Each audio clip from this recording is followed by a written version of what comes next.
Okay, check 1, 2, 3, and we are rolling and set and go. Chris, and there you go. Hey, Debbie, it's Rick Elmhorst. Can you see and hear me okay?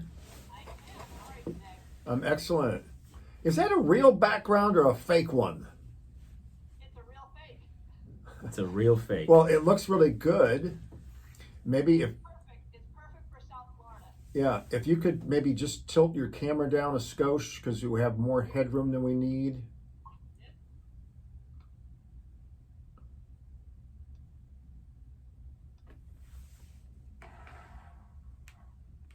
Yeah, that looks good. Hey, Chris, should we call you Christopher or Chris? Christopher, please. Okay. And Spada. You got it. All right. Excellent. Chris, if you could, back up just a teensy bit, but your audio sounds great. So what's going to happen here is Roy and we are going to do like a 2-minute setup, and then we'll bring you guys in, and we'll go for 25 minutes or a half hour. You gotta scoot over. Oh. There you go. Yeah.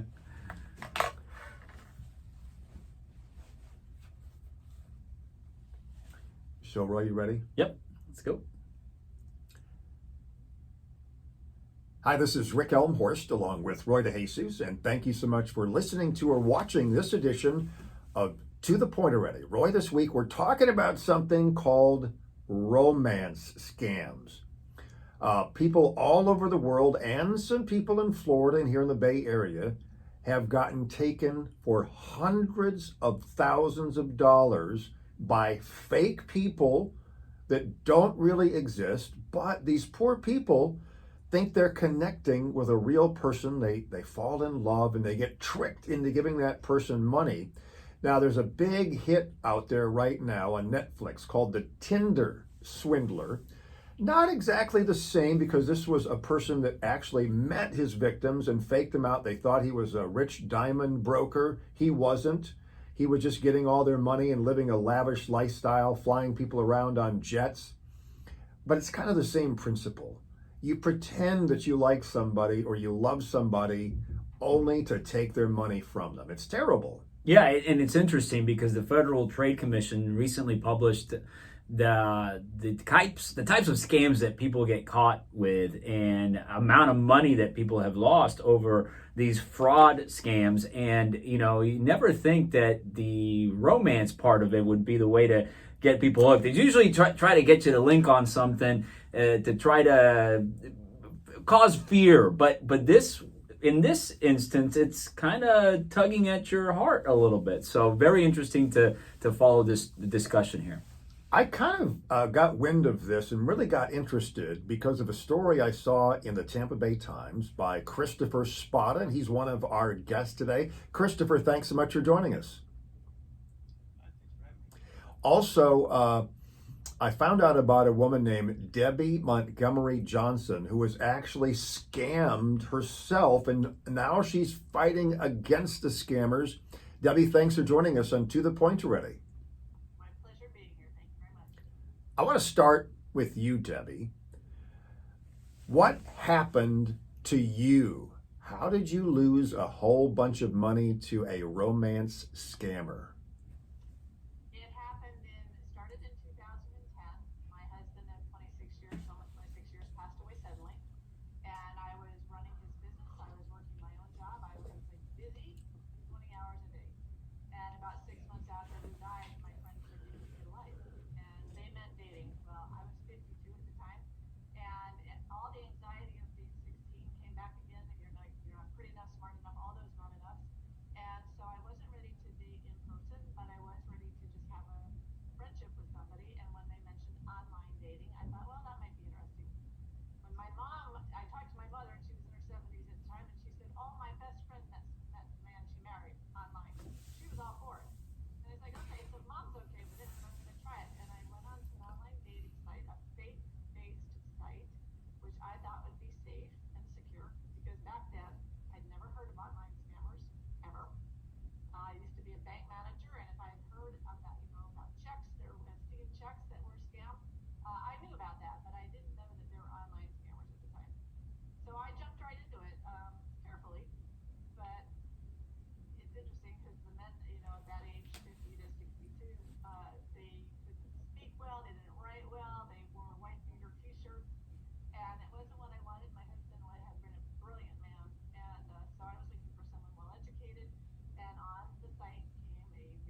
Okay, so here's the thing is you say it was a British businessman. You had a lot of things in common. That's the way this person presented themselves. What did you ever talk to the person on the phone? Did you do a video chat, or was it just pictures and maybe some kind of emails or text messages? We went off the website because he was in Houston. He told me he was in Houston and he was traveling. He got a job over in Malaysia in the Far East. So we moved from the dating site to Yahoo Chat, which at the time was extraordinary. It was instant messaging. And there was no Skype, there was no FaceTime. Again, this is 2010 to 2012. And when he was overseas, I had done traveling. I lived in Europe with the Air Force, and I knew there were some limitations to the internet. But when I asked him about Skyping, he said I can't. We don't have the internet availability over here for that. So I never saw him, but I did talk to him, and he did have a British accent, which fed into the story. And we had family. He had a son, and I had 4 kids, and we talked about family. We talked about our spouses dying. We had a lot that we could talk about, and it was extraordinary. I actually kept 4,000 pages of journal about that whole experience, thinking it was a family history. And what did he say that his name was? He came across his profile said he was Dr. Eric Cole. He had a PhD. He was a geologist.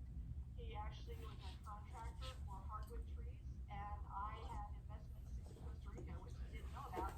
But when I checked out the website of the company that he said he worked with as a contractor, it was a legitimate company. When I called them, though, I did call and asked if they had a contractor by that name. They said no. And when I asked him about that, he always had a plausible reason why things didn't turn out the way I thought they would. But at that point, I'm thinking, well, he's an independent contractor. He doesn't actually work for them. He couldn't be on their records. That made sense. Debbie, what is it that you really liked about him? I liked that he listened, which is interesting. I've been married for a long time, and one of my friends, after Lou died, said, if you look at yourself as a piece of Swiss cheese, you had a big hole in you that felt like it hadn't been listened to. Think about that, guys that have been married for a long time. And I didn't like contention, so whenever we had a problem, I would sort of walk away or say, oh, sorry, and didn't address it. But when Eric and I started communicating, he listened to everything. He listened about how sad I was when he died. He listened about my company. We talked business, we talked kids, we talked a lot of things, and that was very appealing. He seemed like the perfect man, almost. Did you have romantic feelings for him? Oh yeah, I mean, I initially no, I wasn't looking for anything. I was looking for a friend. I was looking for a companion. I was looking for someone I could talk to. I wasn't ready for someone in person because I had been married for so long. So that's why I felt safe that he wasn't here in person. I was looking for I was looking for love, but not desperately. I had a great career. I had a lot of really good family. I was looking for a friend, and it was good. He pushed me into it a little bit too fast. I remember him saying that he had great feelings for me really quickly, and I'm thinking, ooh, I'm not sure about that. And so I kind of backed off a little bit. So Debbie, he strung you along, right? And when was it the point that that personal information gets divulged? When is it that he is able to have that information and try to do the ripoff? Well, it wasn't something. I mean, I'm pretty smart. I was really well trained. I was a banking. I had a legal background. I had really good background. I should never have been scammed. It never came across as a scam. It was always family. I'm very family oriented, and he became my family very quickly. And what they do too is they isolate you from your friends and your kids. When my kids said, "Mom, don't," I'm like, "Hey guys, I'm the adult here. Leave me alone." And I stopped talking to them about it. There were very few people that I actually told what was going on. I never told anybody about him asking for money. And actually, the first time he asked, it was to get one of his buddies onto the dating site. And of course, after I'm looking at these crazy looking guys, I'm thinking, yeah, the more the merrier. And this is an engineer from somewhere. So I sent a check to the dating site.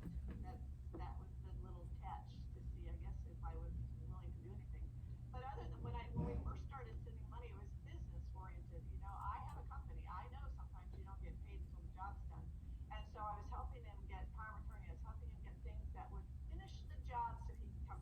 What? Well, and I asked that because, Debbie, in many cases, the target is looked as somebody that's been fooled, right? But, you're saying that you know these things. You were a bank manager. Where to catch this stuff, but he went through the emotion part, right? It's through the emotional channel that you got caught. Yeah, we call it the mid-bill hijack. It's the psychology of the scam where there's great grooming. These guys are not stupid. They are very, very well trained in universities in Nigeria and around the world, and they know how to take you through the process, to get you over the grief. If many people are divorced or widowed at my age that are getting caught, but it's all ages. I mean, none of us are not going to be scammed one day. We are all right for being scammed by someone, and most of the time it's by someone in your family. So, Debbie, how much money did Eric, maybe I should put this in air quotes, how much money did he borrow from you to help him with his business because he was a little short of cash? You were going to kind of bridge him over, and then all this money was going to come in, and you were going to get paid back. I was going to get paid back, and it's not a joke. It was really for real, and I didn't have. Well, if you want the number was $1,080,762. What? I did not have that in the bank, but because he was family, I felt he was family over that time. I found it. I sold jewelry. I sold my retirement accounts. I sold my investments in my trees. I sold whatever I could. I did not sell my home. I did not take a loan on my home, but I know women that have lost their homes.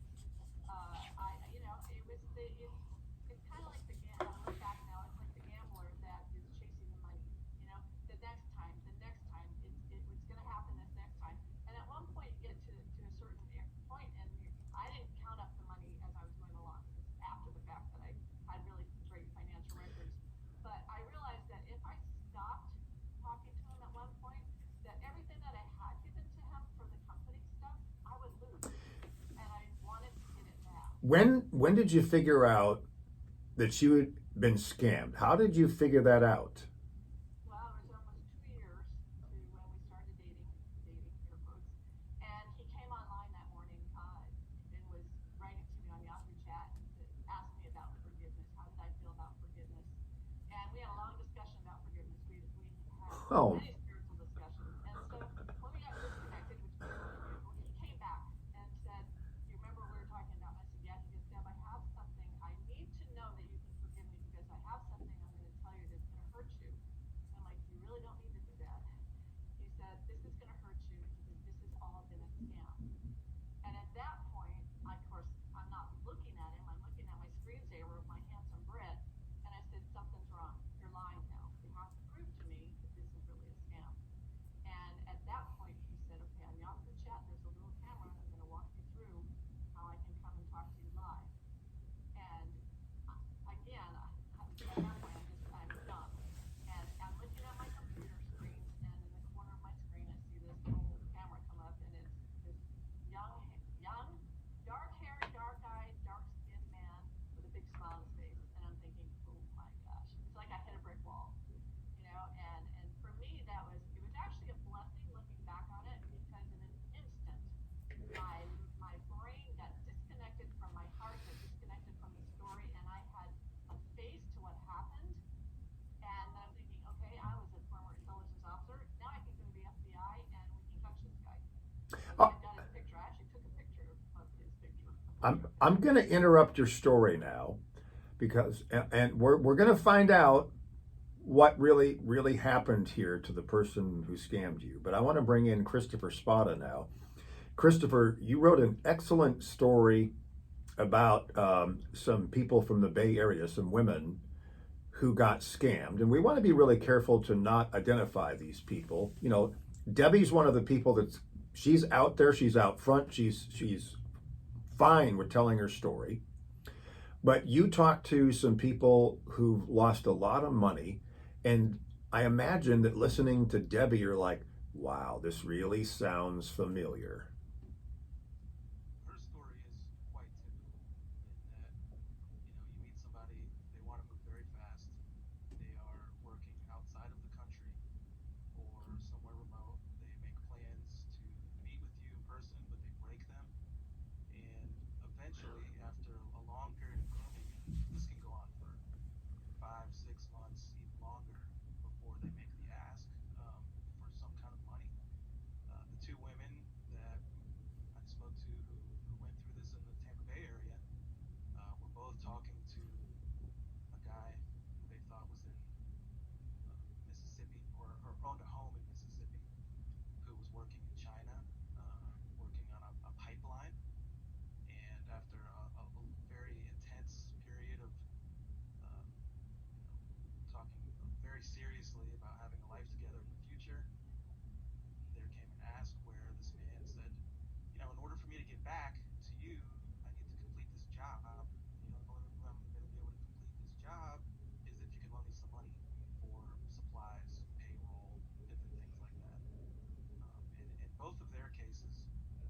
Christopher, what were some of the excuses that this man who scammed these women in the Tampa Bay area, what were some of the excuses that he came up with were, well, I can't meet you. You can't actually see me online. We can just text. How did he convince people that of all these things? One thing that they will often say, which seems so simple, and it kind of speaks to the fact that these people really often want to believe that what's happening is real connection. But one thing they'll often say is just my internet service is too bad, and it can't stream video right now, so you can't see me because I can't do video where I'm at because I'm traveling in some exotic location where I'm working at. Did this person actually talk to them over the phone or audio chat? Yeah. Yes, the two victims who I spoke to talked to this man on the phone. They were actually talking to two different men who were using the same name and the same address in Mississippi, but they were two completely different guys who they were speaking to on the phone with different accents. They talked to this guy on the phone every day, multiple times a day, for months and months.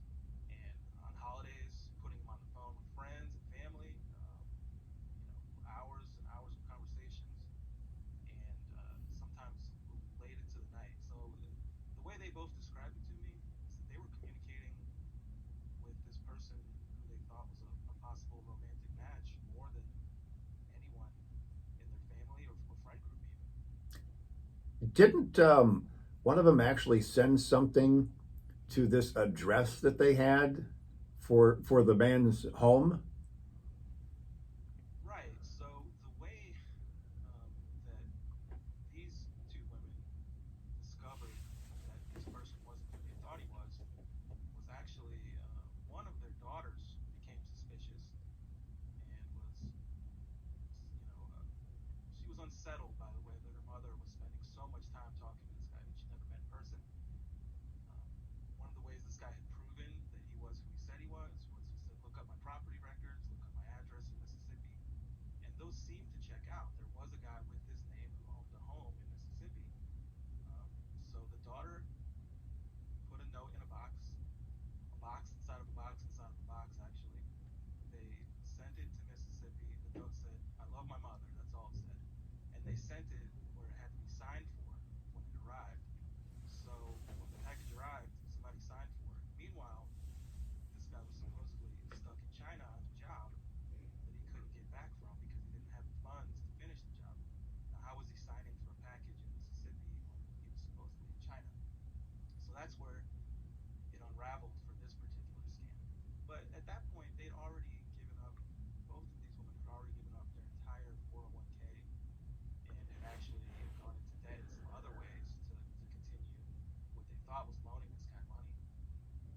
Christopher, before we, or do you want to say Yeah, I something? wanted to ask Christopher that in this case, in the Tampa Bay cases, the scam was discovered.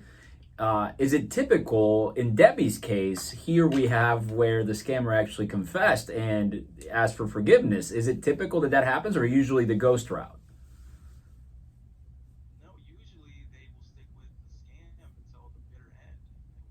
They will never admit, at least the cases that I've heard about, they'll never admit that they aren't who they say they are, even after it's become very clear.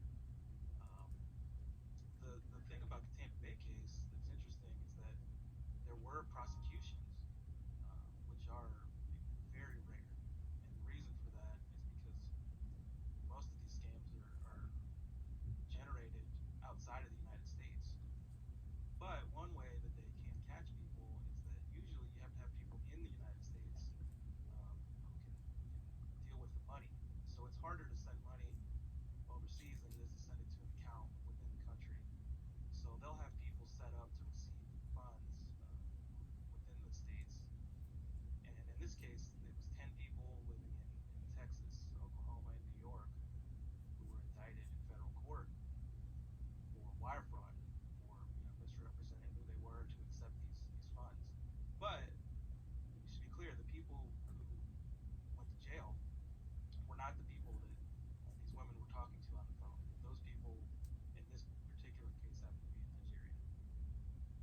So they had some kind of a phone number that looked like it was from the United States, but it was actually going to Nigeria.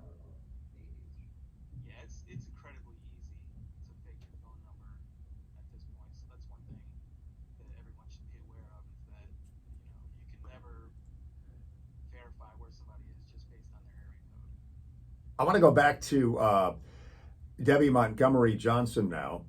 So this Eric, in air quotes, makes this confession to you, shows himself on video of all things, and then all of a sudden the romance part of it snaps in your brain and you're on to him and you're like, oh, okay, this isn't going to stand. What did you do next?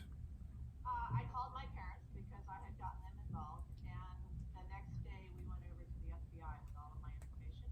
Walked into the FBI here in Palm Beach, and they said, "Deb, we're so sorry." He said, for one thing, more men get taken than women for over $1 million in Palm Beach County, and they'll never tell you. And I believe that. The next thing they said is, unless you can get him here to the United States, there's nothing we can do. Which is exactly what Christopher just said. The guys that are getting arrested today are the money mules, are the guys that are here in the States. And let me make one thing clear, that those women are, the scammers are not one guy. We're not talking to one guy. We're talking to a team of guys. It is a they, not a he. And that's really difficult for a survivor afterwards, because for months and months you're thinking I was looking at this one guy, and it might have been different back in 2010 than today, because they work for me, and they've got rumors, they've got the guys that give you the power and evidence. Then they've got the guys that are the closers, will get the money, and then they got the guys that'll get arrested at the end. It's organized crime, and I want people to know that these guys are criminals, and they are hurting people. And the other thing is, please don't do any victim blaming. That's why the women do not want to speak up, or the men, because we already feel unforgiving of ourselves and vulnerable by what's happening, and the shame that is put on the victims after the fact is traumatic, and it is devastating to people, especially if they've lost their homes, their finances, and whatever. Many are on the verge of suicide, and we had one today we were trying to talk through and had to communicate with police. It is a very difficult thing to live through, and it's a shame. Did the FBI catch your Eric? No, because he was in Nigeria. But I was in a federal courthouse in Dallas in October, where the scammer of one of the girls I worked with in our group, he was in federal court being sentenced. He had already pled guilty, being sentenced to 14 years, and only 14 years, which is a lot for this kind of scam, because it was a federal crime against the elderly. He had 88 victims, and all of them were over 60. And we sat there with ICE sitting beside us, because he had come in and married an American and then gotten in trouble with ICE. They were going to deport him if he didn't get sentenced. And the judge was so good. The FBI did such an excellent job of putting a case together, which was important, because for years after the FBI told me there was nothing they could do, I really didn't believe that reporting to IC3 or any of that was going to do us any good. But ICE put together incredible step-by-step forensic analysis of what this guy did, and it was very clear that he was one of many. And what they did is they actually bought cars. With all the money that gets sent to them, they bought cars here in the United States, shipped them to Nigeria, sold them in Nigeria, and now they completely laundered the money, and it's clean, and they're running off happy today. Debbie, what has this done to you personally, as far as being a woman who was hoping to find a man? You wanted companionship and love and romance. You invested all of this time and you got ripped off for a whole bunch of money. What has it done to you as a person and somebody who wants love? Well, it changed me from the inside out, and I was not going to let them have the power. And actually, I started dating soon after that. I don't even know how I could have done that, but I remarried. I've been married for 6 years now. Well, that's great to hear. Yeah, I want people to know that there's hope, because most people will shut down and never trust anybody again, and that's sad. You're part of an organization that tries to help people who've gotten scammed. What is it? I'm on the board of directors of the Society of Citizens Against Relationship Scams.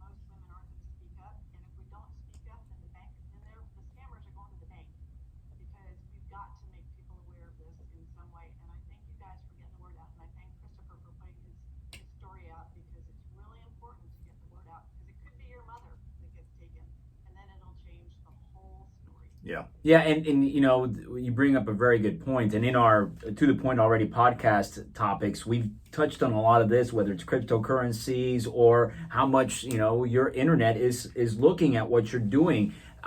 You know, Debbie, in your personal experience, and Christopher, in your reporting, what have you guys seen? How much is our own internet histories and internet lives leading to some of this targeting, right? These are sophisticated criminal organizations. There is some way for them to grab that data that lives on the internet from us, whether it's on social media, any of our transactions, and then they're compiling these profiles of us, and then they're targeting specific groups.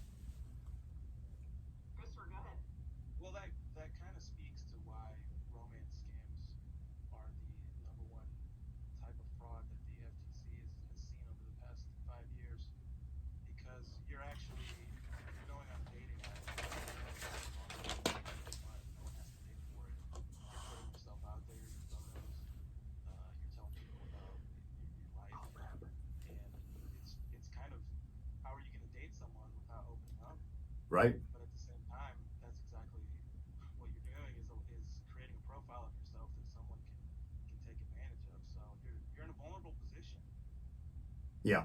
Well, unfortunately, we've run out of time and we're going to have to say goodbye. But Christopher Spada and Debbie Montgomery Johnson, thank you so much for joining us on To the Point Already. And Debbie, thank you so much for sharing your story and hopefully helping others too. My pleasure. If we can help one person, then this has all been worth it. Thanks much. Thanks, guys.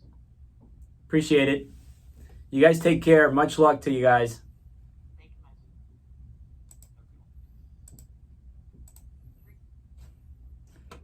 That was awesome. Yeah.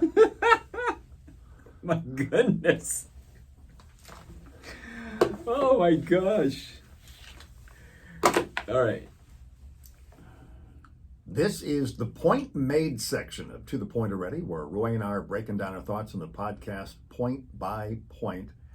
I don't know if disgusting is the right word here, but what kind of human being preys on people who have probably gone through a hard time in life and takes advantage of their vulnerability and their need for love and literally gets on the phone with them for hours, pretending that they care about that person only to steal from them. It's terrible. Yes, and you know, one of the major points here is that these are criminal organizations. It's not one person doing Right. this. This is a group of people that are planning an attack on people that are vulnerable, like you Right. said. So it's a lot easier for them to try to target a certain population that is already in a position to be able to open up to, Right. to people. So it's horrible, but we have to, you know, acknowledge that this is a targeted approach to a crime that involves a lot of people against people that are by themselves and might not know how to deal with that.